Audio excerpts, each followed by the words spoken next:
Igbo must go, Igbo must go, Igbo must go. The question why they ask be say Igbo no get land. Now the question why they ask some Yorubas, not be all. Because a place where they say na dem dey educated pass, na dem rich pass, na dem do this one pass. But when you go there, you find all kinds of abos for every corner. So when they are talking Igbo must go, I began to ask myself, did Igbo not get land? Did they fall from sky? Why are they always talking Igbo must go, Igbo must go? But however, this our brother don't make a great move. This video is in Igbo language, but I believe most of you now understand. You don't make a great move. Waka, go inside some market where they for Lagos. Go they ask our people, say, what be the issue? Una fit go as they say me una go. They say yes. Some even say, I wish they know. I wish say in there for front where they build all those markets. You know, gonna allow them to build those markets for inside Lagos. And why did Igbos focus their business for inside Lagos? I will tell you number one reason. Igbo man go China, go import goods. That goods worth, let me say 2 million. You go carry and come Nigeria. You go pay 3 million, 4 million to take that goods from Lagos to Southeast. And no be guarantee say that goods go reach Southeast. On the road, the truck fit stay for road for 2 weeks. They fit look to the business, comot everything wey dey inside. Or the truck fit get accident for road, or the truck, because of bad road, the truck fit fall. People go gather, you know as Nigeria be now, collect everything wey dey for the truck. That is the reason why our people are doing their business in Lagos. If there is a close seaport to Calabar, to Port Harcourt, or dream some rivers that can be converted into port, mini port, that on River Niger, the one that can have access to sea, I think that all these things will reduce. Lagos of our population will reduce. But the truth of the matter is that the government do not want all those things. The government do not want it. A little thing, see somebody stand up telling Igbo people must go. Igbo people must go. Then other group and come up and say, hey, we don't want to be one Nigeria, we want to be on our own. The government still say no. The other ethnic group say no, Igbo must stay. Igbo must go. Igbo must stay. The same people, one people. So, my brothers from Lagos, Lagosians, when you are saying Igbo must go, tell the government to build seaport close to Igbo land. Give Igbos 1 week. If that seaport is working, delivering well, just give them 1 week. They will be going. Nobody will even ask them to go. Because Southeast is a fertile land that you will sleep, you will not see water coming out from the ground. In Southeast, it don't happen. We don't have a land that you feed before you start building a house. We don't have it in Southeast. So our land is also blessed. But the problem is that I want you to watch this video and hear from our people. Yes, if the government can provide all these necessary things to them, they will go back to their land. Most of them will even sell the land back to you. If they have already bought your land, they will sell it back to you and go back to their land. So, when you are telling people to go, remember that they have a home. You are the one who tied them and asked them to remain in one point. So, Igbos have a home. One day they will go. I gwaga afọ anyị na-ata n'aka ndị nwe obodo a ị gaghị alaike ịnọ Lagos.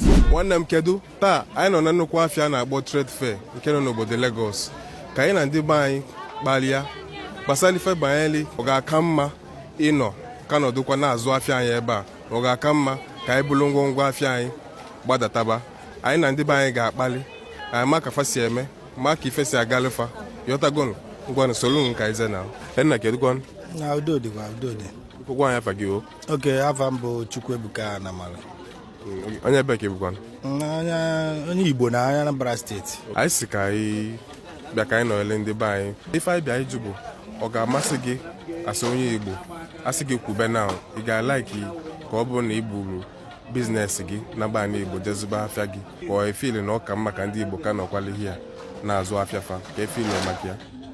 Okay, for that one, you know, say it's a personal decision. You know, for me, it's one kind of good here and now. I believe here no. For now, when I'm here, because on Kwasomu na no kwana east where Azoka. Obu you no yobana ga no one place where Nazo. That is it. Okay, mana ifilo na uzo afia na azu here. Ogabuka the same thing that side. Mobu no yobana nakota at once. Okay. For that one, I got more better self because people got be there well.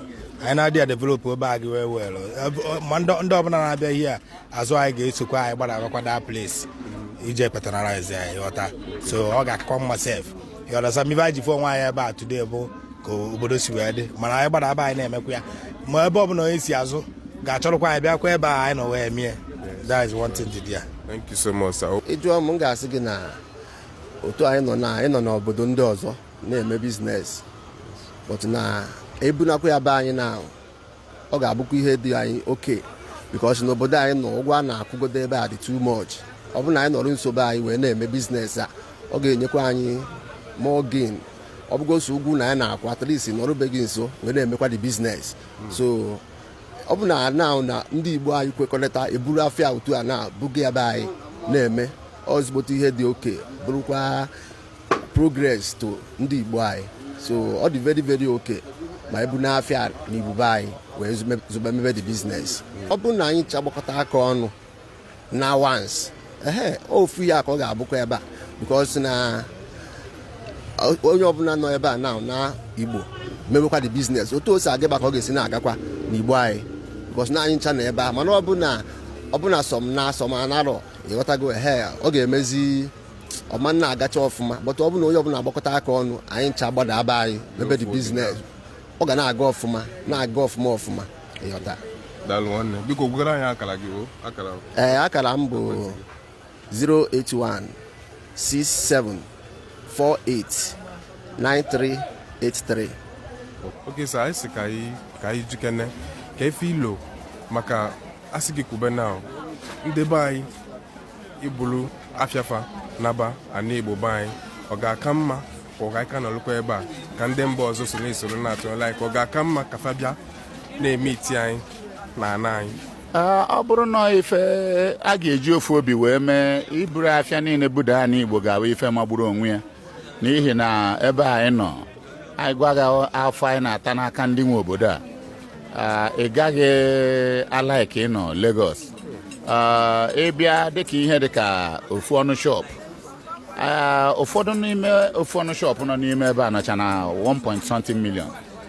Ọ bụrụ na ihe dịka na anịbe anyị ka anyị nọ anyị mana mgbe anyị batara ebe a maybe 15 years ago shop enweghị nke karịrị 35,000 mana today taa ihe shop nọzi na ya bụ ihe mmadụ enweghị ike ime ha and not only that ọ bụ sọsọ ya ụdị ihe mmapụ obi anyị na-enwetagasị n'aka ndị nwe obodo mgbe ụfọdụ a na-agwa gị na Igbo ya na nke a eme nke a ọ ka mma na anyị na be anyị dewesịa ụdị ihe ndị a ana m afụta ya asị ihe bụ mmadụ echeghị echiche ọfụma mgbe a na-eme ya ọ bụrụ na nso ma ọ bụ na m egbogotego n'ụdị ọnọdụ nnọkịta mgbe a na-arụ ụdị ahịa akaraghị m ekwe ka arụsị ụdị ihe ndị a n'obodo ọzọ.